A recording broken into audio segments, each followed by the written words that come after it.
Kembali lagi pemirsa bersama saya Ilham Literasi di acara presentasi seminar.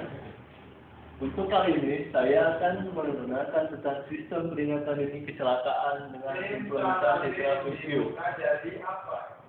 Baiklah, saya mulai presentasi ini dengan latar belakang. Kenapa saya memilih tema ini?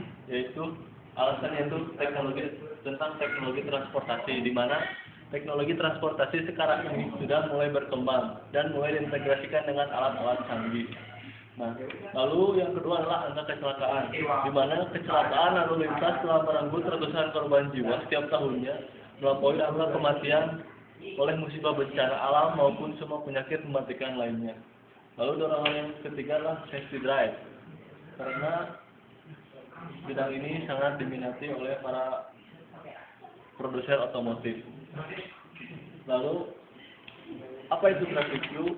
Definisinya adalah traffic view adalah sebuah alat yang disertakan pada sebuah kendaraan di mana mampu menyediakan tampilan secara langsung keadaan lalu lintas di sekitarnya yang secara fisik tidak bisa dilihat oleh pengendara. Nah, jadi traffic view sendiri adalah sebuah alat di mana alat itu ditempelkan atau disertakan pada sebuah kendaraan. Lalu arsitektur aplikasi dan desain sistem. Ini tampilan dari traffic view secara general. Ini menampilkan tentang kendaraan yang dikendarainya, dan yang biru ini adalah kendaraan lainnya. Dan di sini ada keterangan-keterangan lainnya seperti pom bensin, ini ada kecelakaan, ini ada arah mata angin dan lainnya. Lalu arsitektur aplikasi di mana di sini terdapat data yang diterima lalu divalidasi. Setelah tervalidasi, data itu akan dimodulasikan dan ditampilkan.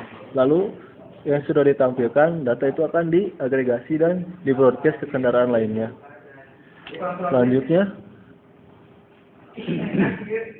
hardware traffic view ini dilengkapi oleh sebuah GPS, lalu sebuah DSP 102 port RS232, lalu OBDI 2 interface untuk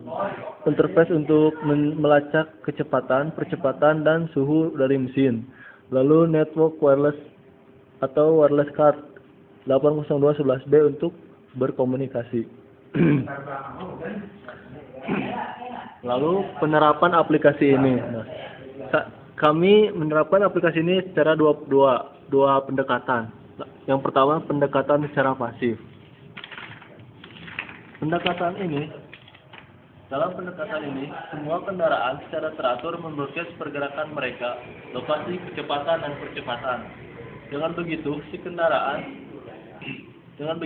kendaraan penerima yang menentukan seberapa besar potensial bahaya terhadap dirinya. Untuk contoh dapat dilihat pada gambar 5. Nah, di sini si kendaraan A terus-menerus membroadcastkan tentang kecepatannya, posisinya, percepatannya, dan segala entitas yang dimilikinya kepada kendaraan-kendaraan lain. Lalu pendekatan ini mempunyai kekurangan, yaitu tidak scalable karena membutuhkan tingkat refresh yang tinggi dan sangat tergantung kepada network jaringan. Di sini tidak digunakan karena dia tidak scalable. Lalu yang kedua, pendekatan secara aktif. Nah, pada pendekatan ini, si kendaraan A apabila mengalami gangguan, dia berkewajiban membroadcastkan pesan peringatan kepada kendaraan-kendaraan lainnya. Nah, di sini pendekatan ini yang tepat digunakan karena pendekatan ini sangatlah scalable. Lalu selanjutnya, tantangan terhadap aplikasi. Yang pertama adalah kebutuhan delay yang sedikit untuk mengirimkan pesan peringatan setelah insiden kecelakaan terjadi.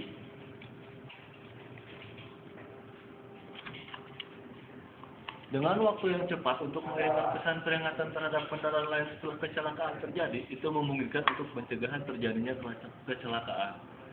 Jadi apabila terjadi kecelakaan, dibutuhkan delay yang sangat sedikit untuk mengirimkan pesan tersebut.